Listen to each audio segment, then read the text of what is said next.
നമസ്കാരം മക്കളെ, നമുക്ക് പഠിക്കാം. ഇന്ന് നമുക്ക് വ എന്ന വ്യഞ്ജനാക്ഷരത്തിന്റെ ശബ്ദം മറ്റൊരു വ്യഞ്ജനാക്ഷരവുമായി ചേർന്ന് വരത്തക്ക വിധമുള്ള വാക്കുകൾ എഴുതി പഠിക്കാം. ആദ്യം പഠിക്കുന്ന വാക്ക് സ്വരം എന്നാണ്. സ്വരം. സ്വരം എന്ന് എങ്ങനെ എഴുതാമെന്ന് നോക്കാം. ആദ്യം സ്വ എന്നാണ്. സായുടെ കൂടെ വാ എന്ന ശബ്ദം ചേർന്ന് വരുന്നത് കൊണ്ട് ഈ ഒരു ചിഹ്നം ചേർത്ത് എഴുതി. വാ എന്ന ചിഹ്നത്തിനു പകരം നമ്മൾ വാ എന്ന അക്ഷരമാണ് എഴുതുന്നതെങ്കിലോ എങ്ങനെ ഉച്ചരിക്കും? സ വ. സ വ എന്നേ നമുക്ക് ഉച്ചരിക്കാനാവൂ. സായോട് കൂടെ വാ ചേർത്തി ഉച്ചരിക്കാൻ സാധിക്കുകയില്ല. അതുകൊണ്ടാണ് നമ്മൾ ഇവിടെ ചിഹ്നം ചേർത്ത് എഴുതുന്നത്. സ്വരം. സ്വരം. സ്വരം. സ്വരം. അടുത്ത് നമുക്ക് സ്വയം എന്നെഴുതാം. സ്വയം.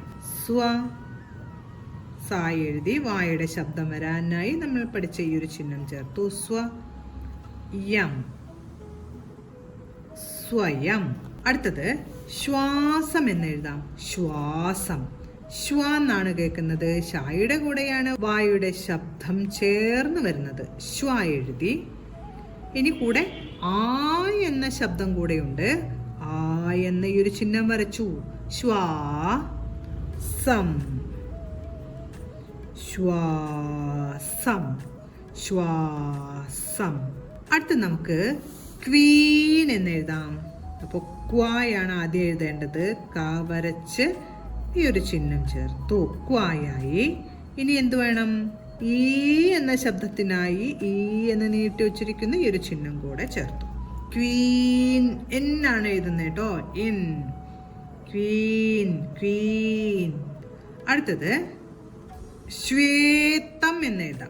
ശ്വേതം. ശ്വേ എന്ന അക്ഷരത്തിൽ എയുടെ ശബ്ദമാണ് ശ്വ എന്ന അക്ഷരത്തോടുകൂടെ ചേർന്ന് കേൾക്കുന്നത്. അപ്പൊ നമുക്ക് ആദ്യം എ എന്നതിന്റെ ചിഹ്നം ചേർക്കണം.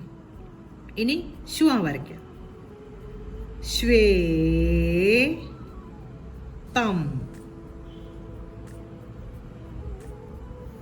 ശ്വേതം. ശ്വേതം.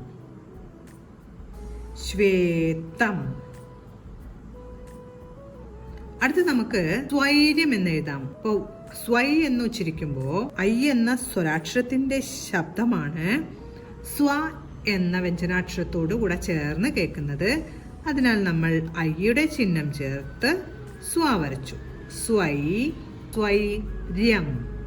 രായുടെ കൂടെ യായുടെ ശബ്ദത്തിനായി ഒരു ചിഹ്നം ചേർത്ത് പൂജ്യം വെച്ചു. സ്വൈര്യം. സ്വൈര്യം. സ്വൈര്യം.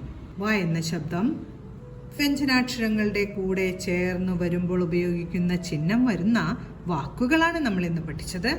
ഓരോ വാക്കുകളും പറഞ്ഞുകൊണ്ട് എഴുതി പഠിക്കണം മക്കളെ. അടുത്ത ക്ലാസ്സിൽ കാണാം. നമസ്കാരം.